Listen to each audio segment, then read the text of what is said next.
Welcome to Chung State Heritage Site here in John Day, Oregon. I'm Don. I'm the museum curator here for Oregon State Parks. Today we're going to be going on a tour of the historic Chung building in 360 video. So feel free to spin your video around, take a look top, down, all around, from side to side to fully experience the Chung tour. So before I head inside the building here, I'd like to go over a brief history timeline about the history of Chung.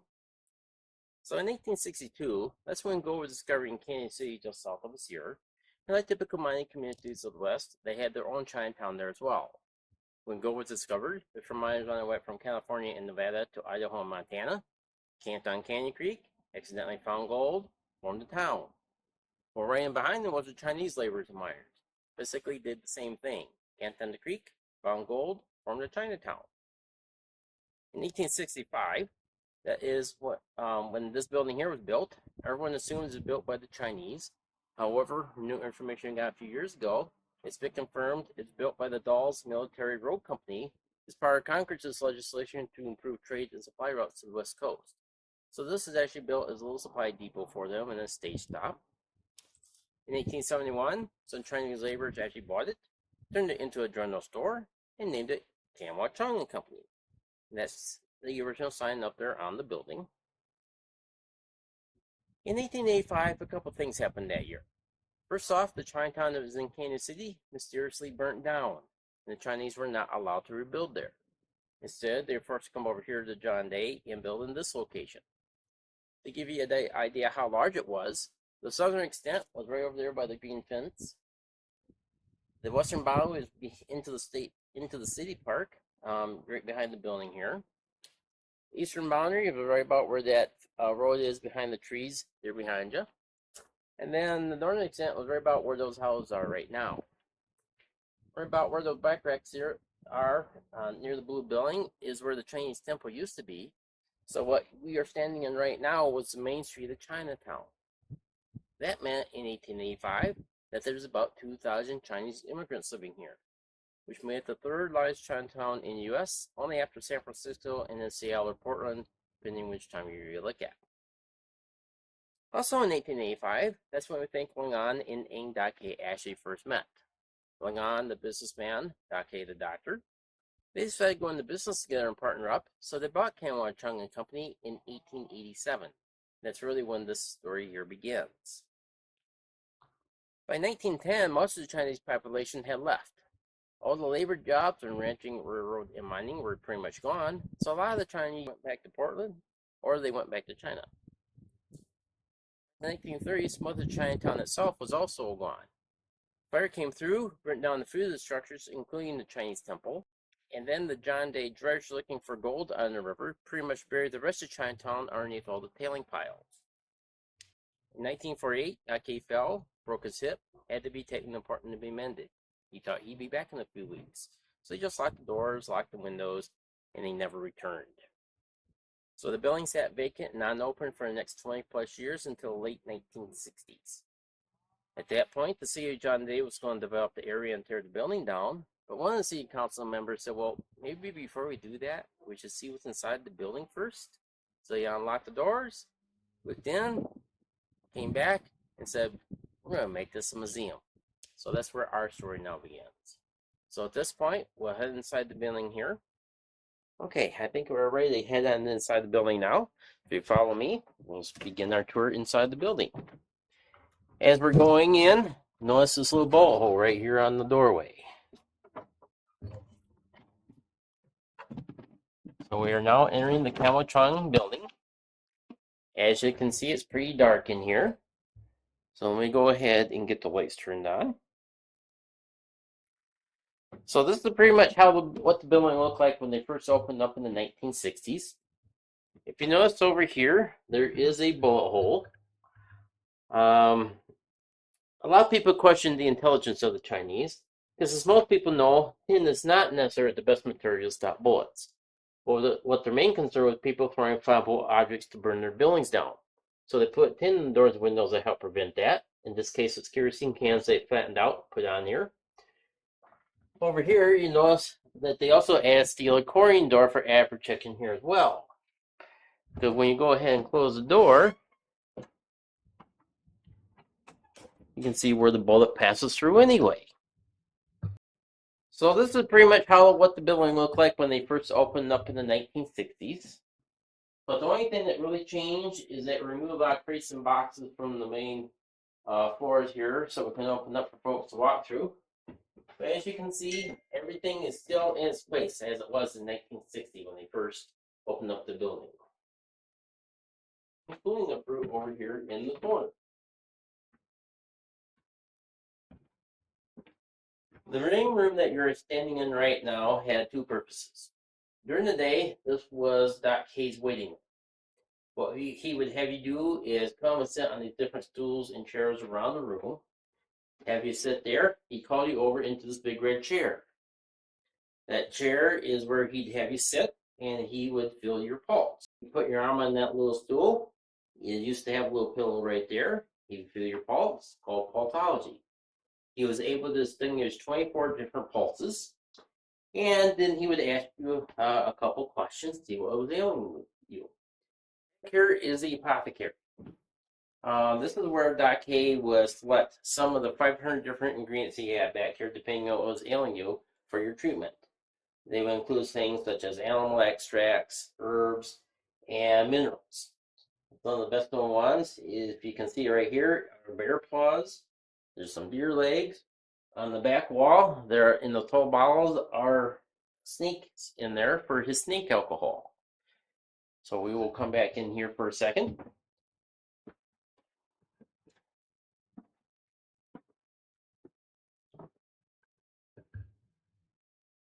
And one of the benefits of this 360 video is that we're actually able to come back here into the apothecary itself and take a look more closely at these different ingredients. Feel free to look around. Here in front are different cans, herbs, and boxes. These different tins and boxes are still filled with all these different ingredients that he used. Here are the rattlesnakes in the snake that he used in his snake alcohol in these tall jars here. All of these big brown paper bags right here are still sealed with all these different ingredients that he used. Most of it shipped from Hong Kong and from via San Francisco. Over here behind is this bench, and this has other ingredients on there. You can still see the little prescription bottles, little Chinese medicine bottles that he used as well. This is a mortar and pestle that he used to grind up some of the ingredients, along with the coffee grinder over there. And he would do this, and he would provide a prescription for you, either using one of the red ones up here on the wall, or there is some white cards here that he used for prescription labels as well. He would fix these up, and the convention is that it smelled bad and tasted even worse. So, but he was able to treat a variety of different ailments. He was very successful with it. His specialty was influenza and blood poisoning, but he was able to treat a variety of other ailments here as well. So at this point, we'll head back out into the main room.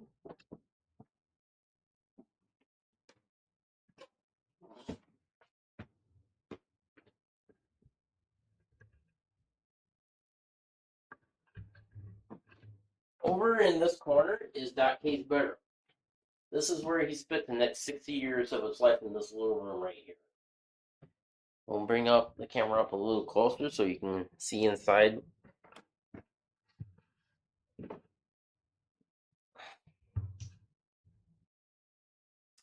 Right now, you are actually standing inside the Doc K's room right here.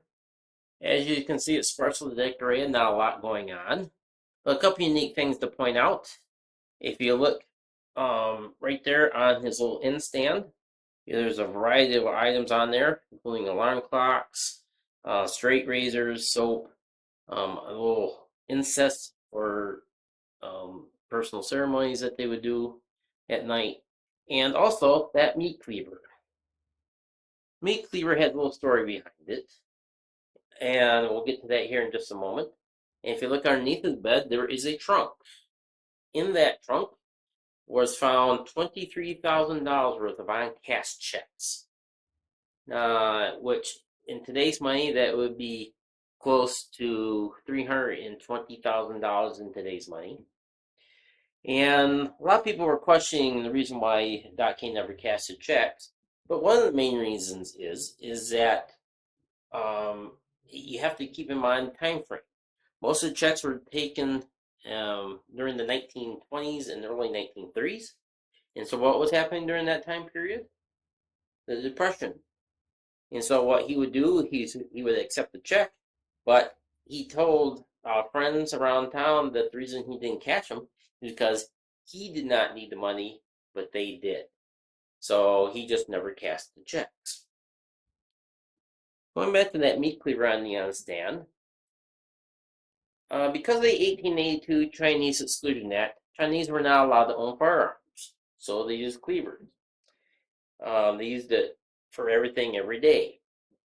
One of the questions that we ask visitors when they come through is, what do they think about Dot K using it? Did he use it? Did he not? And so we always open it up for debate.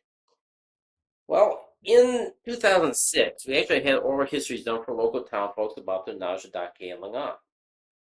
One of the gentlemen that was interviewed relayed the story.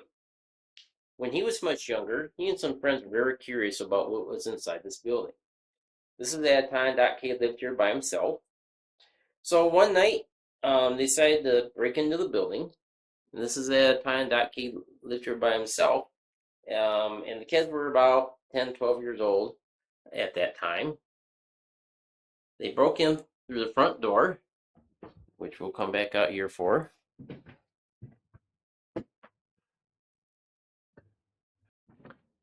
So one night they broke in through the building through the front door, took a couple of steps in, and next thing they knew, the meat cleaver whizzed by their heads, hit the wall, and they bolted out. And they told everyone in town, don't go in the Doc K's building because they'll throw the meat cleaver at them. Well, it kind of goes along with another part of the story. There's 3 points with this. First off, we have an account of him using it for defense.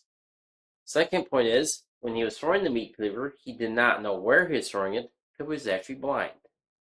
Doc K had very poor eyesight when he arrived here to John Day, and by 1940 he was almost completely blind, about 85% vision loss.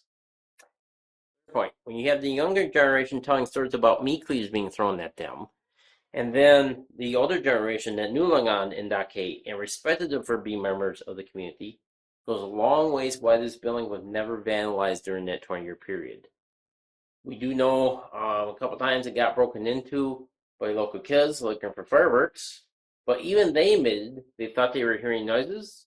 One person thought they heard a voice, and that's all it took. They just left everything alone when they vacated the building. One other thing to know with Doc K is that a couple, 3 years ago, we actually had some special visitors come through. It was a Chinese delegation consisting of 5 professors in universities in Hong Kong, Beijing, and Taiwan. They specialize in Chinese medicine, and they've been working on a project for the last several years, going to different sites around the world, gathering information about Chinese medicine. Because during their Cultural Revolution, all that information got lost and destroyed. So they've been tasked to try to piece it all back together. Well, basically, we were the last one on the list. When they came over, they spent only a couple hours in the apothecary, a couple hours over in our archives. In our archives, we have about 20,000 documents in our collection, most of it still written in Cantonese Chinese, which is the writing that you see around you here. When they got done, they came back to us and said, we just want to let you know, of all the places that we've been to around the world, you have the largest intact collection of Chinese medicine in the world at this point. And they said, when they looked through the ingredients in here, they were finding things that are still viable, could be used today. There's ingredients in here that are even extinct in the wild, such as the plant that produces quinine for malaria. And that's all this is right here, pretty much untouched. Of the 500 different ingredients that we have back there, we got about 263 identified so far. And when they tied that into our archives, because we have all of Doc K's medical formulas, patient records, and prescription records, when they tied it all together, they were so amazed that they said this is enough information here that will change our knowledge of the medical world. So they're very excited about looking at that. They plan on coming back here at some point in the future to do more research. We are also trying to gather more research on our own, going through the Oregon College of Oriental Medicine in Portland. They're helping translate some of our medical ingredients and formulas. And so we have a project going on with that.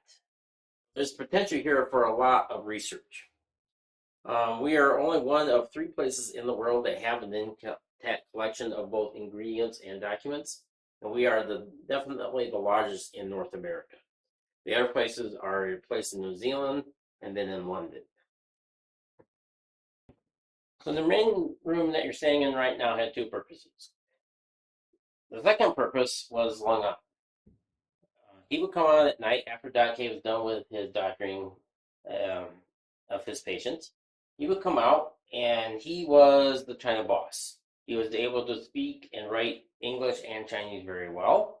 He would help find work for all the new Chinese immigrants when they came into town, help find lodging, help write letters home, help with legal matters. He would tell fortunes. So he was doing all these different activities when the Chinese was here for to help them along. He would also pull out this red table here at night. When he did that, that meant his casino was open for business. They would play cards, fantan, dominoes, mahjong, fantan, a variety of different games that they would play. And this little box right here was what we referred to as the donation box. That meant that all the what we think is all the proceeds from his gambling was kept in that box, kind of like a little cash box. And he would do all these different activities, and this really was a social cultural center of not only the John Day community here, but also region-wide. We have records going towards Boise and Idaho and Portland. And so this really was the cultural religious center in this region, was Chung. And we're just starting to get into a lot of that right now through all our research. This is Long On's general store. With the 360 viewing, we were able to actually step back here where most people are not allowed into the general store, so you can get a better close-up view of what's in here. So this is the store that Long On ran, but it was not the only thing that he ran. He had other businesses throughout Oregon and Washington that he also was either co-owner of, or he owned a part ownership of them. But this general store here is really what started him out on his business ventures. As you can see, there's a lot of different varieties of in here. When the Chinese community was here, he would sell a lot more Chinese goods, such as these opium plate bowls, these little scales. You can see brown jugs over there. That's behind you if you're looking toward the back. And he would sell a lot of these other Chinese ingredients. After the Chinese left, he started selling a lot more Western goods, because at that point the Chinese had a decision to make. By 1900, are they going to stick around and try to find other work? Or are they going to go back home? Are they going to go back to China, back to Portland? Well, Long On and Doc K decided to stay here, and they actually flourished based on that decision. Long On would actually start selling a lot more Western goods, and they would sell things that you can still find today, such as your Quaker Oats up there in the corner, MJB coffee, tree tea. There's also in those little blue tins aspirin. Over here on this side is a lot more tobacco products, such as Prince Albert. You have baking soda. They also sell lots of alcohol, as you can see over here in the back corner. And that was their 2 best sellers, obviously, was tobacco and alcohol. Here on the back wall is another shrine. And this is where they would make offerings to have a prosperous business. It was also the place after the Chinese temple burnt down, and the Chinese that were left would come here for all their different religious ceremonies, throughout the year, and they would pay a fee to do so. And this is what remains of that shrine. It's like a little temple. As you can see, there's a lot of variety of other things that they were selling in here. And all this is probably back to 1940. So anything in here is probably prior to 1941. Because in December 1940, that is when Langan passed away, and he was the only one that operated the general store. Doc Hay, by that time, was pretty much blind. He did not get a lot into the other businesses outside of his medical practice. And so everything you see in here probably dates prior to 1940. This is the stock room. You can still see lots of crates and boxes back here. We do a little bit of curation of artifacts in this back room that you normally can't see from the back side. But it's just a little bit closer up view of what we have back here. Some of these boxes are still sealed, have not been opened. And so we have no idea what's some of these. In fact, what you see in this whole building is only about half of what the collection is. The other half is in our collections room over at the Interpreter Center. And you can just imagine when they first opened up the buildings that this whole building here was just packed full of different crates and boxes scattered throughout with just enough room just to kind of weave your way through. And so we removed a lot of that so we can actually open it up for tours of folks when they come through the building here. But I thought this might be a unique opportunity to have a little bit closer look at what's here in the stock room that was left. And there's actually a couple little stories. In one of these barrels here, or another barrel similar to this, they actually found during the first round of renovations in the 1970s a half a barrel full of Waihi peanut butter kisses. Well, someone in the 1970s had the smart idea of trying to sample a couple pieces of that. They said they'll never do that again. It actually made them sick for a couple of days afterwards. So the moral of the story, don't eat 70-year-old candy. Not good for you. So that is just one of the items that they found back in here as well. Here in the general store, besides all the different items and shrines that you see, if you notice up here on the wall, there are little paper lanterns. These lanterns, the last one dates back to 1915 or 1916, when it was shipped from Hong Kong. But these things are very delicate.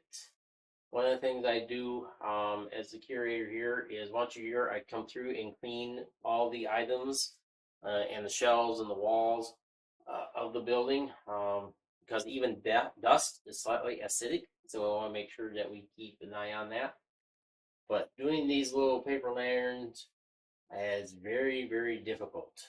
Hate doing them because they are so fragile, as you can see here. But that just goes to the point that we want to preserve this for the long term. So everything in here is still in its place since 1948 when Doc Hay left. So, and these lanterns are things that we like to keep very good care of into the future. Where I'm standing is the kitchen area of Chung. This is where Langan and Doc Hay would provide meals to all the new Chinese immigrants when they first arrived into Chinatown. They would fix meals using the very large wok that's right here. They'd also use the pots and pans for Doc Hay's medical formulas to make all his teas. There's brown jugs, Chinese brownware that they shipped a lot of different ingredients in here as well. One unique thing in the kitchen is that if you look here, there's a window, and to the left is a wood cupboard. This cupboard is also known as the icebox, where they kept all the perishable goods in here. Over here, if you look down towards the floor, there is a square that you can see right here. It's a solid piece of hardwood. It extends all the way into the ground. It cannot be moved. One of the things that we do when we have standard tours come through is we have people guess what that might be. Well, in this case, it's actually a chopping block for the wood fire stove. they would actually bring in the wood and chop it right here inside the building, which kind of relates to this hand pump. If you look over here, we got a hand pump that goes through the floor, and we think it was added in the 1880s into the building as well. And the reason why they did this, we think, is because during that time, that's when all the racial tensions was happening during the 1880s and 1890s. And besides being able to bring in fresh water all year long, they were also able to use this building for defense. It was the only building in Chinatown that was not made of wood. By having a hand pump inside the building, they were able to stay inside for several days at a time if need be. One other thing that we would like to point out is here behind the stove is another shrine. That one's Zhao Shen, the kitchen god. They would make offerings to have a prosperous year right there. One note that we get a lot of questions about is that little bandolier that's there on the wall with the bullet in it. It's a 45-70 government issue round, and it's the same caliber that was used during the Indian Wars. And I'm not sure the reason why it's here. The speculation is that it could have been either a trade for a service or maybe as a gift. Because, as you may know, the Chinese were not allowed to own firearms during that time period, at least until after 1943. This is the bunk area, and this is where Dak Hamlinga would provide lodging to all the new Chinese immigrants when they first entered the town. Lungan would charge them 5 cents a night per person, 4 people per bed. Yes, you heard me right, 4 people per bed. And they would either sleep with their head to toe, either lengthwise, or just as likely, they probably could have slept perpendicular, so their feet are dangling over the edges, which would actually make a little bit more sense. These are their mattresses that they use. It was just a simple reed mat that they would lay upon. After the Chinese left, Dake would start using these for his patients, because by that time his reputation was being spread across the nation. We have letters coming as far away as South Dakota and Texas and Nevada to be treated by Dake, and they would even occasionally travel that distance to come here to be treated. So he would provide them a place to rest, recuperate if need be. Over here on this side of the bunk area, over here on this side of the bunk area, you see a little bit clearer some of the items that he had back here. We got a lot of questions about the photograph here of this child. We have no information about that whatsoever, but it is of the clothing period back after 1900, about World War One, and we think it might have been someone that was in the Chinese Republican Army or something like that. We're just not sure. Above here on the wall is a photograph.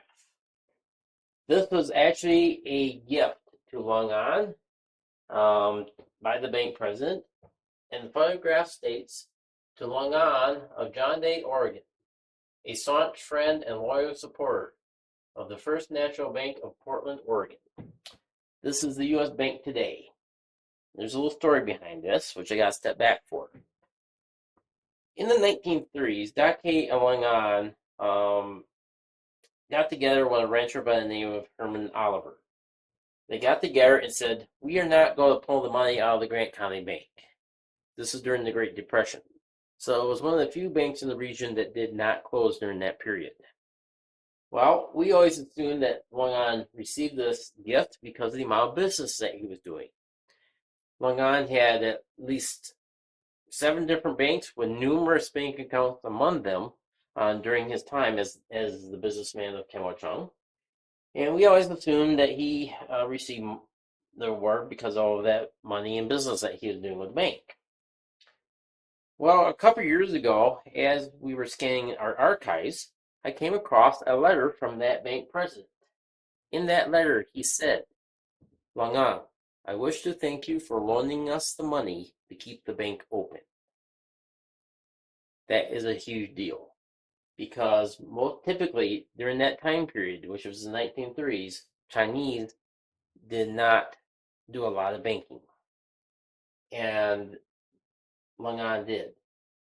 So this is very important because in spite of the Chinese Exclusion Act, they were able to make their fortune, make a lot of money, and to be able to have enough money to loan a bank to keep it open is a huge deal.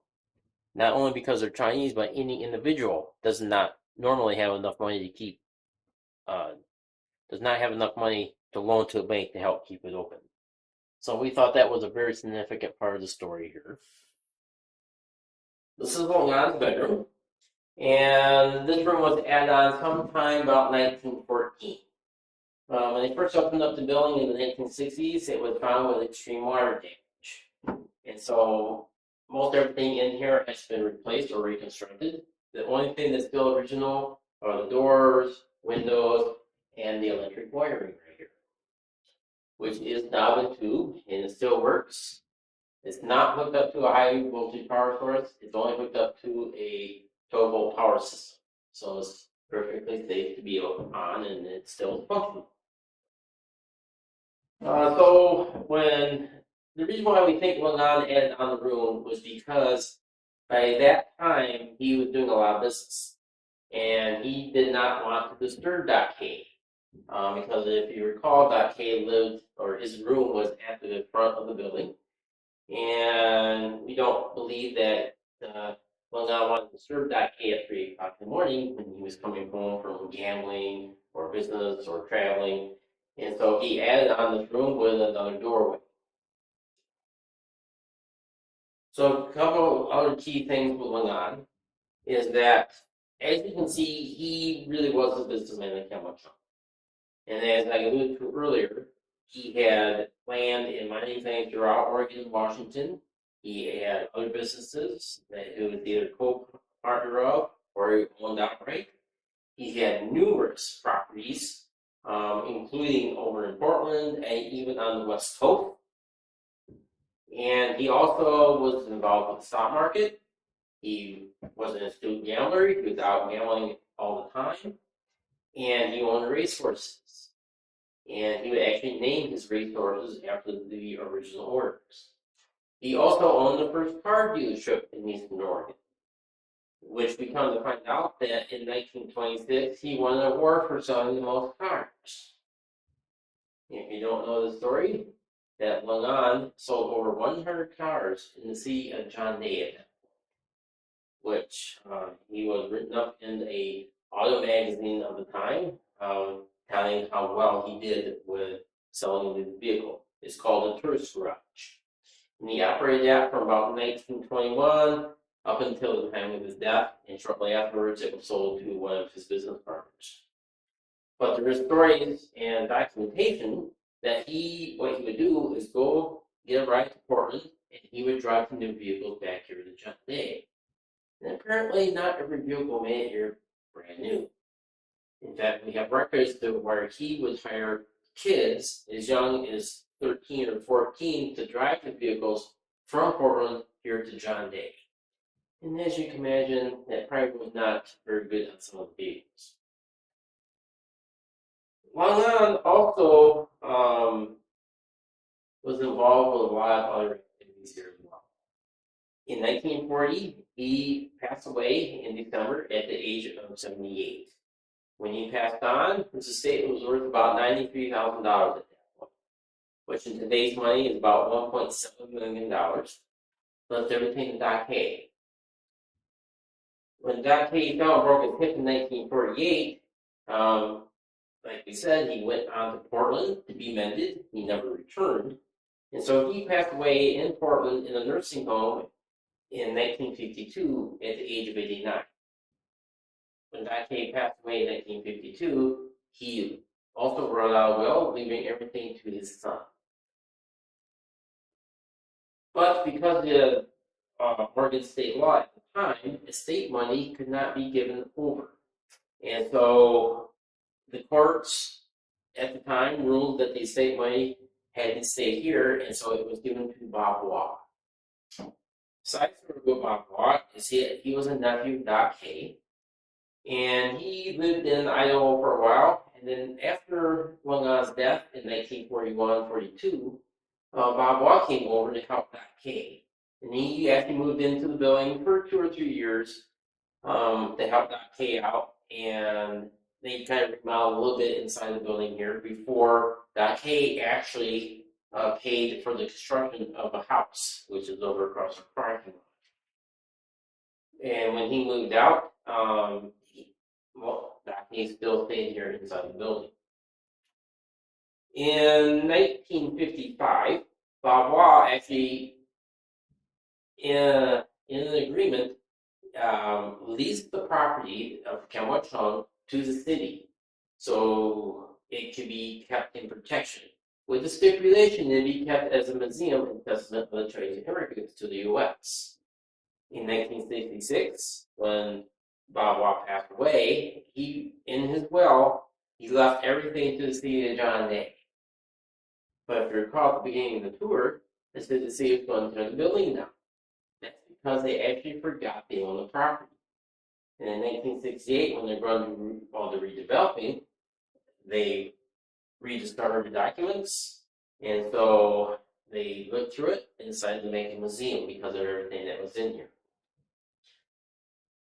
A couple unique things to leave you with is that if you notice the outside of the building had 2 floors, the second floor, we'll take a moment to go up in there and check that out. So right now we are in the second floor of the Chung building. As you can see, there's not a lot in here. The reason why we don't allow tours up here into the second floor is because it is unsafe, particularly with the steps and stairs for a lot of people to be walking up here at one time.